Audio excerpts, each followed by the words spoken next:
Firing someone is never easy. It is the worst part of managing people, and I don't think it should ever get easy, in fact. In today's episode, we're going to give you the guide on how to do the thing you hope you never have to do. Today, we're going to learn how to fire someone.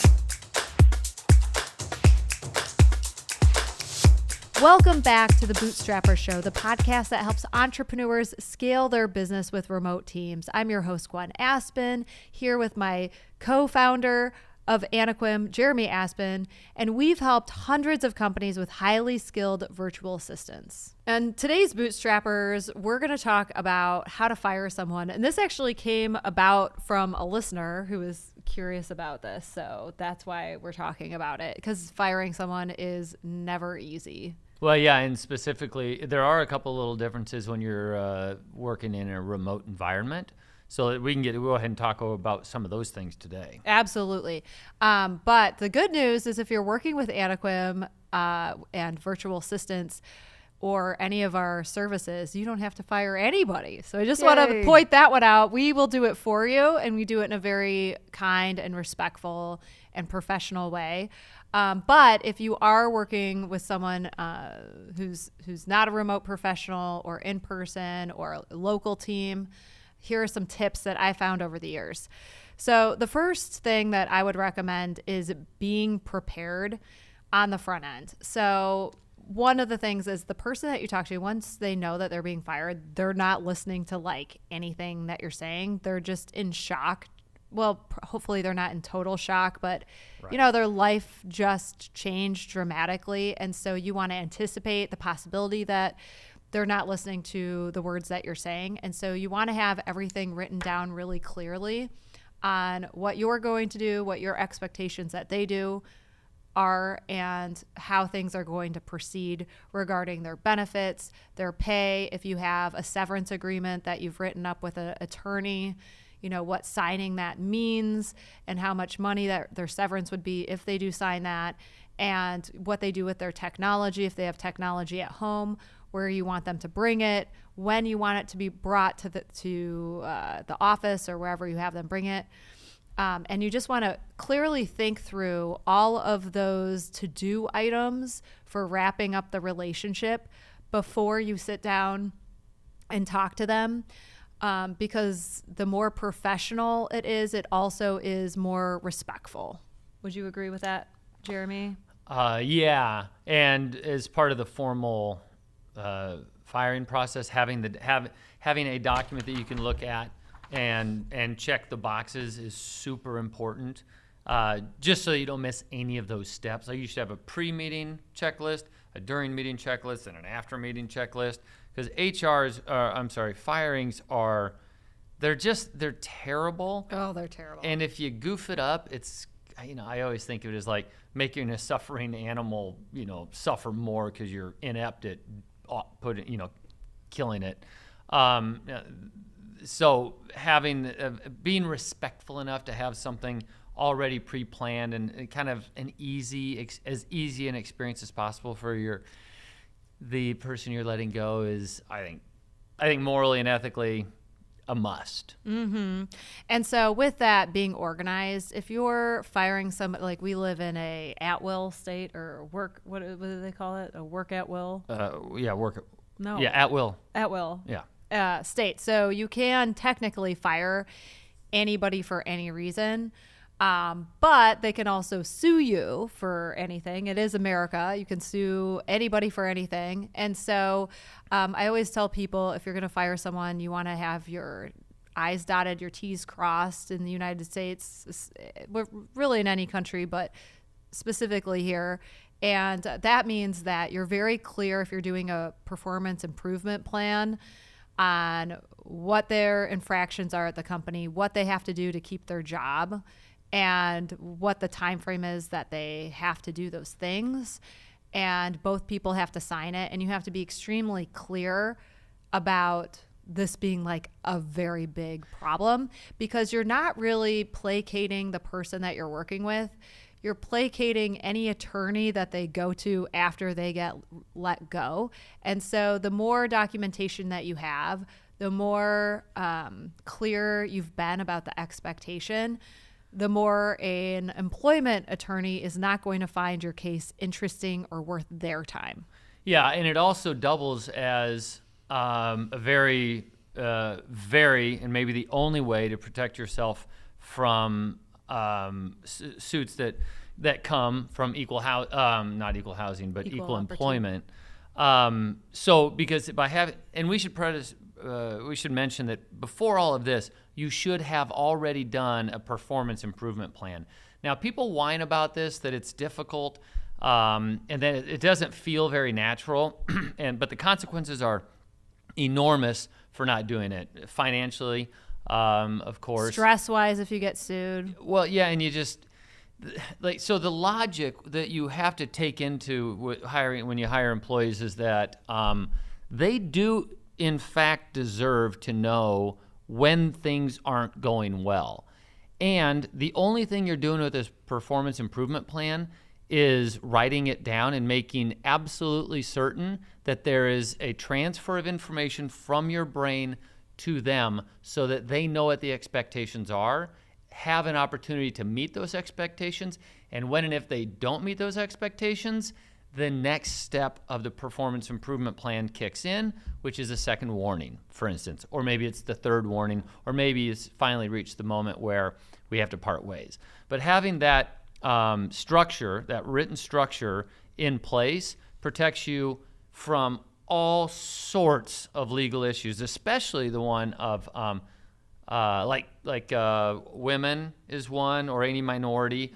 If the protected classes. Any protected classes. Veterans are protected classes. Yeah. And really, everybody falls into a protected class. Except white men. Well, not if you're a veteran. And not if you're Or old. if you're disabled. Yeah. Or you age, or you're a parent. I mean, literally, just think everybody's a protected class. Yeah. And if you operate that way, number one, I think it's respectful. I don't know. People are very optimistic. I've learned this over the years, that you can tell them, you're great, here's what you need to work on, but you're great. And they will only hear you're great. And so they will be surprised when you fire them. So the PIP makes sure that they're not being overly optimistic, and they're living in reality, and they know what's going to happen if they can't perform. And it's good on a number of fronts. Yeah, and one of the other things that a PIP does, and I don't know that you could hang your hat on this for it always being true, but when there is a written warning or a PIP that's been initiated, it does oftentimes trigger people to start looking for another job, which, if that's what you're kind of looking for anyway, that's a very appropriate way of doing it. They have work in the meantime. You've set your expectations. If they see that those expectations are out of reach for them, they've already started looking for a job, and they're probably going to step aside anyway. And that's the best case scenario. And that's a best case scenario. Everybody's happy, because it really sucks firing people. I hate doing it, but I always think of it as the whole of the company, the people that are really pulling for the company to do well. Your best employees really deserve to work with other A players and in a non-toxic work environment with people who are competent. And the business also has to make money. So if we're falling on hard times and the business isn't doing well, then that puts everybody's job in jeopardy. So it's super important that the business is healthy in all the ways. And if that requires firing somebody, that's why a lot of people don't want to be leaders, because we have to be the ones to make the really hard choices when rubber hits the road. And sometimes it requires firing people. So another thing is not to beat around the bush. So whenever these meetings occur, like I'm going to fire you meeting, and I know I'm walking into this meeting knowing this is what's going to happen, I don't waste a lot of time on the niceties that most meetings start with. I just go straight for, because they'll be like, hey, how are you doing? And I always just say, I'm not doing very well. The purpose of this meeting is a hard one. Today is your last day working at this company. I mean, I just go straight in. I don't know if that's typical. Is that what you do? Yeah, and I actually heard some people talking about that's having the niceties and stuff like that. They're already super nervous, more than likely. Be like, hey, how you been? But look, bad day. Just making it clear. This is a bad day for you. It's a bad day for me. And then go through the steps. Another thing, just word-wise, like people will beg for their jobs, especially in person. And so I usually walk to the door and I just say, like, after things have been signed and everything, it's clear what's going on. When I'm done with this conversation, I just say the decision's already been made. Yeah. And then walk them to the door and show them, like, this is your moment to leave. And there's just not a lot of point in having a bunch of extraneous conversation at the end when people are getting fired. And in this case, this guy was like drinking on the job and doing ridiculous things, and they were all documented, and it was just, there was nothing else to be said about that. And in person, but also remotely, it's also a very good idea to have, I at least conceptually think of it as a witness. Now, sometimes that witness can be a security officer. It can also be an HR manager or somebody in the HR department to be there to help make sure that everything's followed, all the steps are taken, but also so that it doesn't become a he said, she said during any sort of litigation that might come of it. So importantly, make sure you've got people there to help. When I was coming up in business, we weren't allowed to be in a room, one male, one female. I suppose now it's, I don't know, but no room at all for there to be a misinterpretation or somebody to ever make some sort of accusation where the only defense is, having witnesses, somebody there that knows what they're doing especially, is way better. I agree with that sentiment 100%. Another thing, so if you're going to be remote, because we've had some people, domestic employees, but our company mostly is remote. And so we've done these over Zoom as well. And usually if you're going to do a meeting, I usually send the invite, if it's Zoom, pretty much last minute. I don't like people stressing out for a full day about a meeting.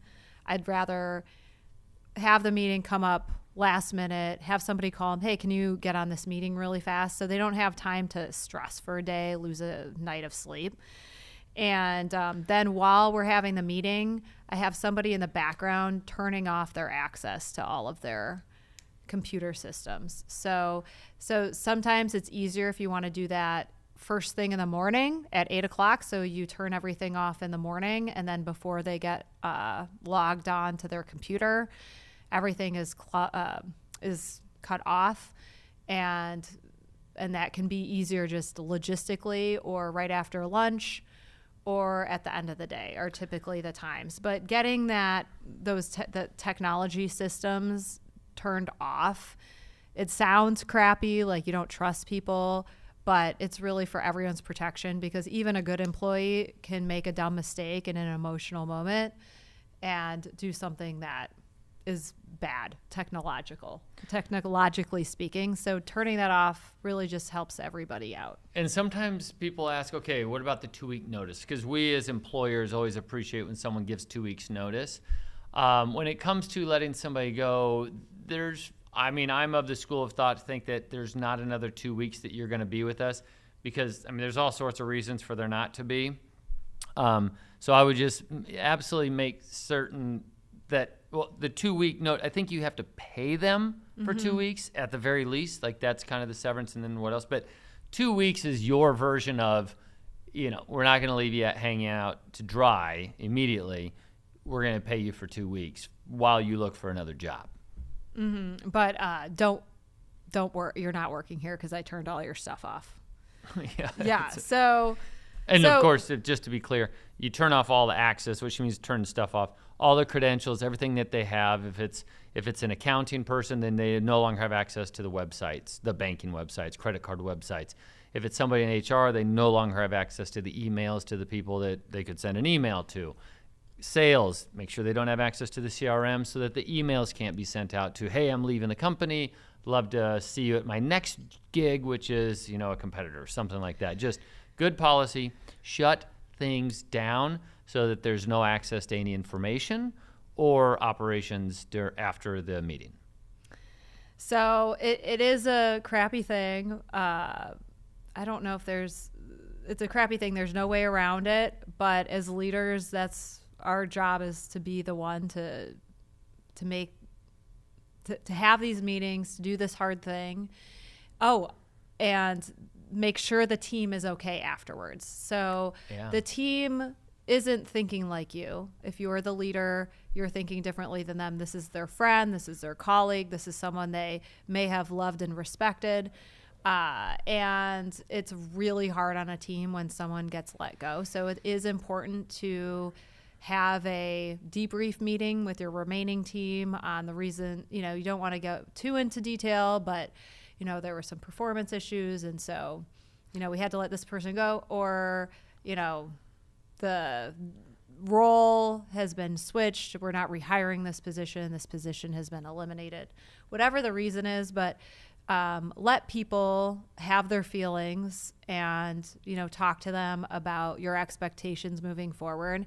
And it is important to manage the communication for the rest of the team after you fire someone. And you'll be surprised to find out after a couple of weeks at almost the relief that their team has in that person not being there.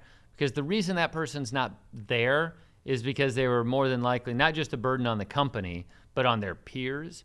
So when that person is removed and the drama is gone, or the ineptitude or the laziness is no longer part of the overall system, there's usually some sort of appreciation, like, wow, okay, that makes sense.